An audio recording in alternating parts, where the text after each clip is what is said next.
Tolee, akkam jirtu daawwattoota keenya har'ammoo akkaataa kamiin iimoo keenya paaswordiin hidhachuu dandeenya yookaan immoo namni biraa akka nu jalaa hin ilaallee gochuu dandeenya isa jennu qabannee isinii dhufne.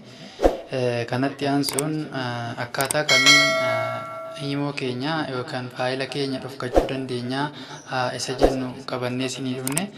Isinis wanti gochuu isinirra jiraatu viidiyoo kanaaf haaraa yoo taatanii laayik, sheer, koomentii gochuu hin dagatinaa. Barnoota gaarii akkasii ta'uu abdii qabna jechuudha. Kanatti aansuuni wanti isin gochuu qabdanii appilikeeshinii iimoo ishii kana erga buufattanii booda keessa isaa galtu jechuudha. Erga banattanii iimoo keessan erga bilbila keessanii lakkoofsa bilbila keessanii fayyadamtanii ni bantu jechuudha.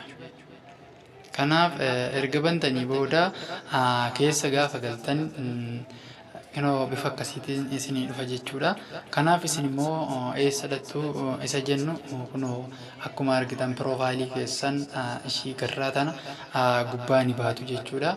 Ishii kanarraa erga baatanii booda maal gootu ni tuttu jechuudha. Ammaaf neetworkii waan hin jirreef isin yeroo neetworkii keessa galtan yookaan waayifaa ta'uu danda'a yookaan daataa ta'uu danda'a yookaan firii daataa ta'uu danda'a.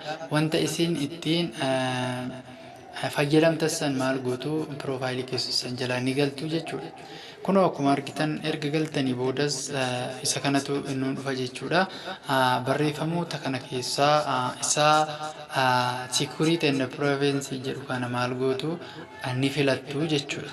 Kanaaf erga filattanii booda kallattumaan yeroo keessa galtanii peace code kan jedhu dhufa jechuudha. Ammallee kun akkasumatti gaafa isa tattanii peace code kan jedhu mallattoo qulfii kana ni dhufa jechuudha. Kanaaf erga peace code kana fayyadamtanii booda kunoo akkuma argitan neetworkii jalatti wanti inni jabbatu yeroo tuttu neetworkii availability jedha. Neetworkii yoo ta'e malee koodii isin gaafata. Koodii dagachuu hin qabne tokko itti gashattu jechuudha. Kanarraa erga itti gashitanii jalqabee iimoon keessan isin malee namni biraa akka hin agarre ta'a jechuudha. Kanaaf viidiyoon kun isinitti tolee jiraate laayik, sheer, koomentii gochuu hin dagatinaa. Isinin jennaa guddaa galatoomaa.